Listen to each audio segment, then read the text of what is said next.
পচে যাওয়ার আগে মানুষ পচে যায়। 3 বছর কবরের মধ্যে পড়ে রইল মোহন ডাক্তার। এই মোহন ডাক্তার 3 বছর কবরের মধ্যে পড়ে রইল। তখন তো হুজুর কেবলা জান শরীয়তে নাই। বনানীতে খবর আসছে, হুজুর মোহন ডাক্তারের কবরের বাঁশগুলি ভেঙে গেছে, কবর ফাঁকা। বলে তোমরা কি কিছু দেখো নাকি? বলে হ্যাঁ দেখি। 3 বছর কবরের মধ্যে তিনি শোয়া, এখনো তিনার কাফনের মধ্যে ময়লা লাগে না। আমার মুর্শিদ নাম যার অন্তরে বরা, তার মরা কি যায় রে মারা রে। আমার মুর্শিদ নাম যার অন্তরে বরা, তার মরা কি যায় রে মারা রে। মহান বাতি মুরিদ হওয়ার পরে বিশ্ব জাকের মঞ্জিল দেখে তার বড় ভালো লাগলো। তিনি এত প্রসিদ্ধ একজন বয়াতি ছিলেন, তিনার কথা শুনলে 10 কিলো 20 কিলোমিটার দূর থেকে মানুষ এসে হাজির হয়ে যাইতো। এত সুন্দর কণ্ঠ আর এত সুন্দর গান, এত সুন্দর পালা গান তিনি করতেন। তিনার পালা গান শোনার জন্য বহু দূর দূরান্ত থেকে মানুষ আসতো। একদিন তিনি পালা গান করবেন, নির্দিষ্ট তারিখ দেওয়া হলো। তারিখ দেওয়ার পরে তারা কিছু তাকে বায়না করলেন। বায়না করার পরে এবার ডেট আসছে। হুজুর কেবলা জানের কাছে বললেন, হুজুর আমি তো পালা গান করি, জারি গান করি, দেখো তথ্যের উপরে আমি অনেক গান করি। হুজুর আমি একটা গান পালা গানের অনুষ্ঠানের জন্য বায়না নিয়েছি, হুজুর আমাকে যদি অনুমতি দিতেন তাহলে আমি যাইতাম। হুজুর কেবলা জান নিষেধ করলেন না, বললেন বাবা যাওয়াই কি লাগবে নাকি? প্রশ্নবোধক এইভাবে মাঝে মাঝে বলতেন, যাওয়াই লাগবে নাকি? এটা ময়মনসিংহের একটা প্রসিদ্ধ ভাষা। কিন্তু এই ময়মনসিংহে এসে হুজুর কেবলা জান যেই স্কুলে লেখাপড়া করছেন, ওই স্কুল মাঠে একবার বক্তৃতা দেওয়ার সুযোগ হয়েছিল। আলহামদুলিল্লাহ। এই প্রশ্নবোধক বলার পরে মোহন বয়াতি তখন বুঝতে পারে নাই, দেমাগে আসে না। বলছে হুজুর আমি টাকা নিছি, জবান তো আমার একটা, এতদিন যাই 2 নাম্বারি 3 নাম্বারি করছি, এখন তো আমি আপনার মুরিদ। হুজুর আমি যদি না যাই মানুষ কষ্ট পাবে, আপনার বদনাম আমারও বদনাম। হুজুর কয় বাবা যদি যাইতে হয় তাহলে আমার একটা শর্ত আছে। হুজুর আপনার আবার কিসের শর্ত? কয় বাবা আপনি কেমন গান করেন, আমার একটা গান আপনি দেখো তত্ত্বের উপরে শোনান। খুব সুন্দর করে সাজিয়ে গুছিয়ে সুন্দর কণ্ঠ দিয়া হুজুর কেবলা জানকে দেহ তত্ত্বের উপরে সুন্দর একটা গান শুনাইলেন। হুজুর কেবলা জান খুব মনোযোগ দিয়ে গানটা শুনলেন। শোনার পরে হুজুর কেবলা জান বললেন, বাবা আপনি তো অনেক সুন্দর গান করেন। বাবা আর কি পারেননি? হুজুর পারি। কোন? আরেকটা গান ধরলেন। হুজুর কেবলা জান শোনার পরে খুব মুগ্ধ হয়ে গেলেন, মনোযোগ দিয়ে শুনতেছেন। তিনি তো মনে বড় খুশি, হুজুর আজকে খুশি করে লেস। বুঝতে পারে নাই মহান বাতি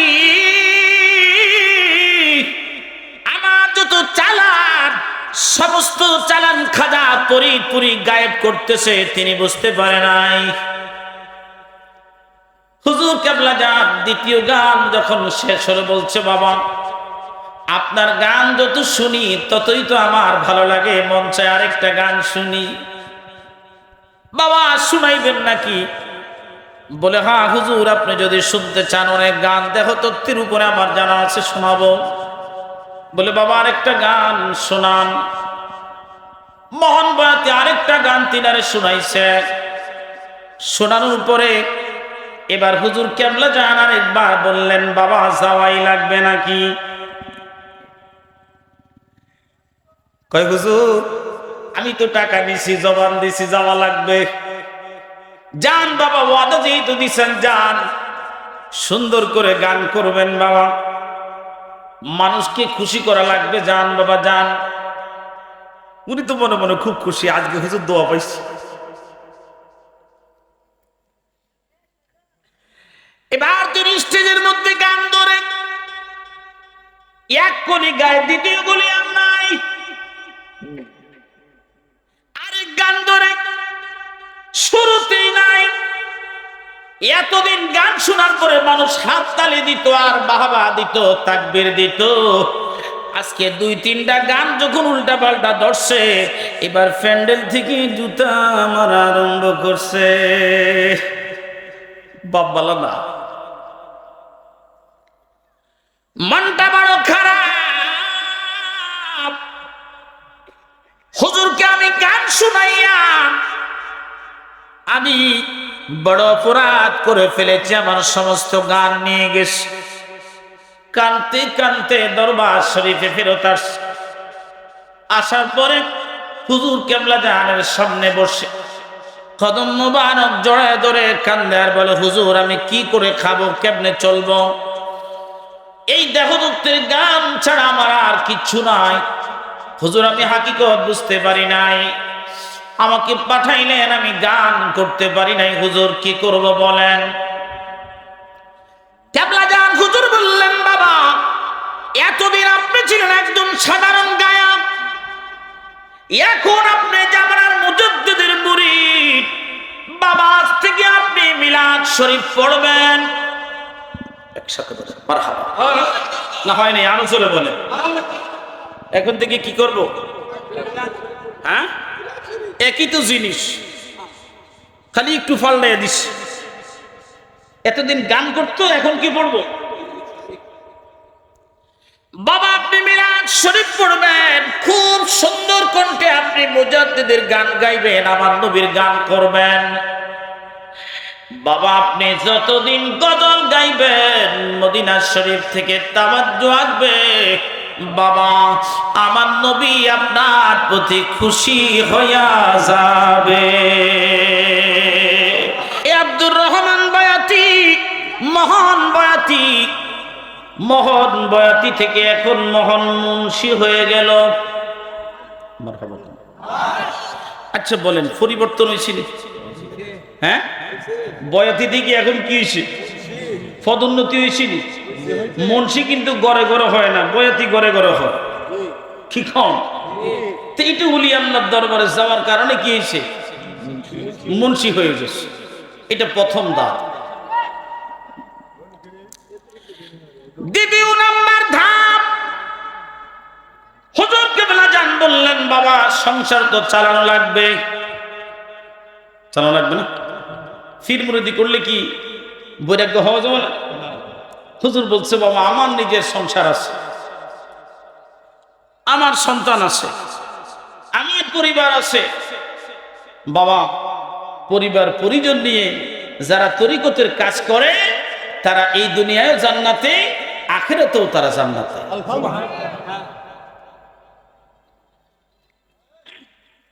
হুজুর কেবলা জান তাকে ডাক্তার বানাইলেন।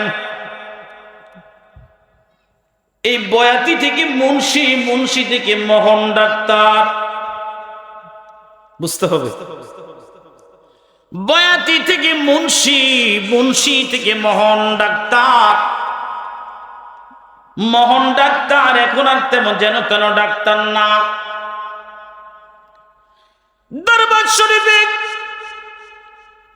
বাড়ির মধ্যে আগুন লাগছে, একজন জাকির ভাই পুড়ে গেছে, পুড়ে একেবারে মারা গেছে, স্পট ডেট, মরে গেছে।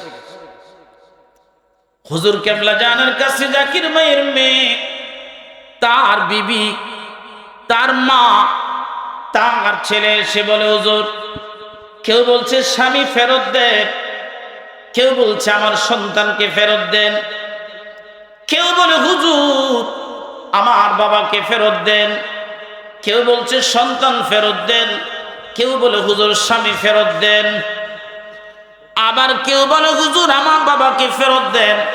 হুজুর কেবলা যান হুজরা শরীফের মধ্যে চলে গেলেন।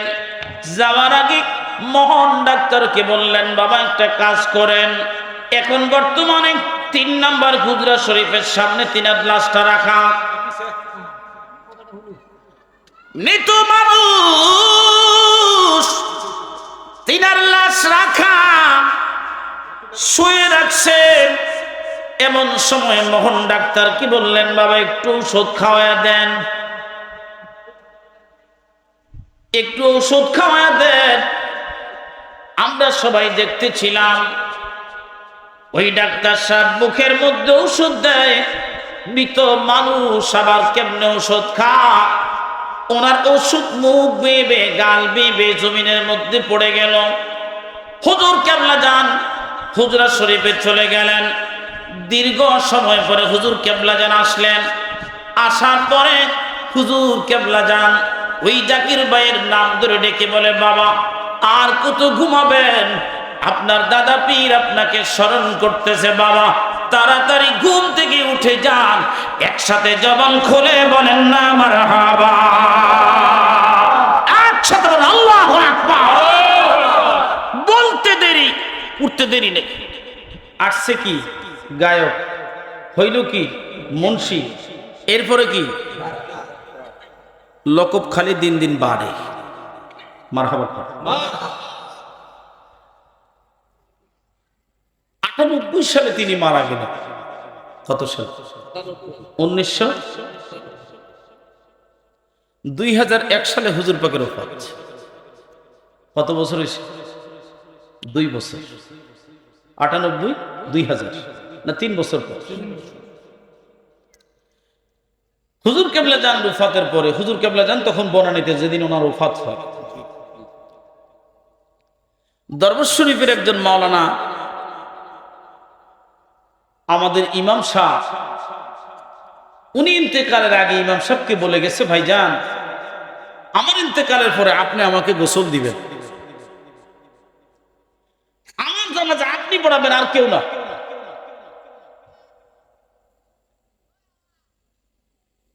ওনার সন্তানদেরকে বলছে আমার মাওলানা ভাই আসবে, আমার গোসল দিবে, আমার জানাজা দিবে। হাকিকত বুঝেন, ওনাকে তোমরা 50 টাকা হাদিয়া দিবে। কত টাকা? 50 টাকা। এই জন্য সারা বাংলাদেশে আমি যাই ঠিকই, হাদিয়া নিয়ে বাড়াবাড়ি করি না, কারণ হাদিয়া নিয়ে বাড়াবাড়ি করলে আত্মসী থাকা যায় না। আর গরুর রশিদের আত্মসী গেছি তো, এই কারণে হাদিয়া নিয়ে বাড়াবাড়ি করতে আমার দল লাগে। এখনো গরুর রশির কথা মনে পড়ে যে আমার বাবার সাথে আমি গরুর রশি নিয়ে আত্মসী গেছি। 3 বছর উনি কবরের মধ্যে শোয়া। একসাথে বলেন না মারহাবা। আমগো কবরস্থানে 30 দিন পরে যাই, যে সুন্দর মানুষটার শোয়াই আসছেন, এই মানুষের কিচ্ছু পাবেন না কাপড়টা ছাড়া, কটা হাড় পড়ে থাকবে আর কিচ্ছু না।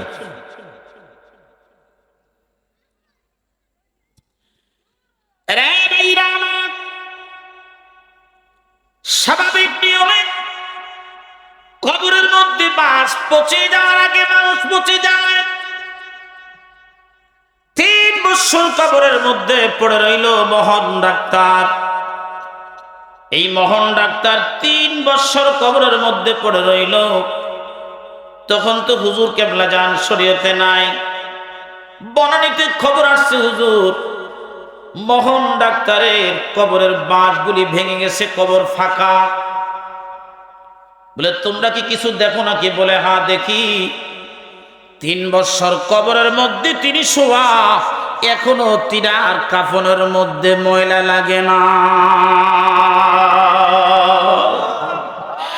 আমার মুর্শিদ নাম যার অন্তরে বরা, তার মরা কি যায় রে মারা রে। আমার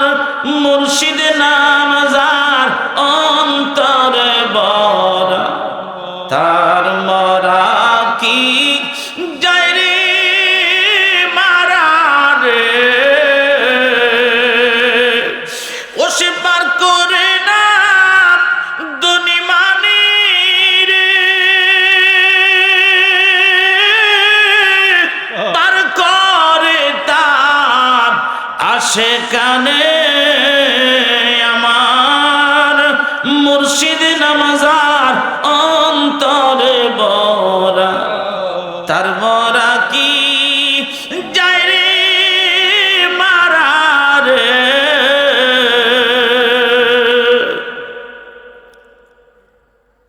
বরানে তো খবর আসলো ভাইজান, কবরের বাঁশগুলি ভেঙে গেছে, কি করব বলে দেন।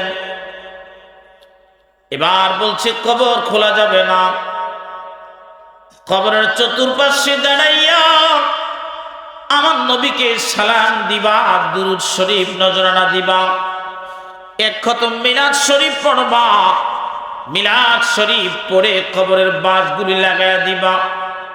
3 বছরের পুরাতন বাঁশ নষ্ট হয়ে গেছে, একটা বাঁশ খুলতে যাওয়ার পরে আরো 2টা ভেঙে গেছে, আরো 2টা ঠিক করতে যাই আরো 2টা। এইভাবে কবরের সমস্ত বাঁশগুলি যখন এক এক করে ভাঙতেছে, তখন কবর থেকে একটা সুগন্ধি আসতেছে, জান্নাতি মেশক আম্বরের সুগন্ধি আসতেছে। জবান খুলে বলা যাবে কি আল্লাহু আকবার। ইয়া বন্ধু, নাচিজ মানুষগুলি চিজ হয়ে যাক, নালায়েক মানুষগুলি লায়েক হক, গুনাহ যুক্ত মানুষগুলি গুনাহমুক্ত হক। একটা পূর্ণ আত্মার সহবতে যখন আসে রে, ওই মানুষগুলির পরিবর্তন হয়। তার একটা জ্বলন্ত প্রমাণ হলো মোহন ডাক্তার। ওই মোহন ডাক্তারের কবরের জিন্দেগির 3 বছর যদি আমার আল্লাহ পাক 3 বছর পর্যন্ত কাফন আর মানুষটা জিন্দা রাখতে পারে, তার শরীর হেফাজত করতে পারে, বলো মুসলমান, কিয়ামত পর্যন্ত হেফাজত করতে পারে কি পারে না? 2 হাত উঁচু করে বলেন, পারে কি পারে না? নারায়ে তাকবীর, আল্লাহু আকবার, নারায়ে রিসালাত, ইয়া রাসূলুল্লাহ। ওলি আল্লাহ যেখানে আমরা আছি সেখানে, কুরআন সুন্নাহ যেখানে আমরা আছি সেখানে, নারায়ে তাকবীর, আল্লাহু আকবার। আমার ভাইরা, এবার দেখেন গভীর মনোযোগ, এই সংবাদ নিয়ে বর্ণনা নিয়ে আমি তখন ইনস্ট্যান্ট দাঁড়ান। তখন মেজো ভাইজান বললেন, খবরদার, এই সংবাদ তোমরা কাউকে দিবা না, বরং তোমরা এটা গোপন রাখবা। এই কবরটাকে সম্ভব হলে তোমরা একটু পাকা করে দিবা, পাকা করে আমানত করবা। কারণ যারা মুজাদ্দিদের গোলাম হয়, মুজাদ্দিদ যাকে কবুল করে, তারা তাদের শরীর কেন রে, তাদের একটা পশম কিয়ামত পর্যন্ত নষ্ট করার মতো কোনো কীট পতঙ্গ আল্লাহ এখনো জন্ম করান না।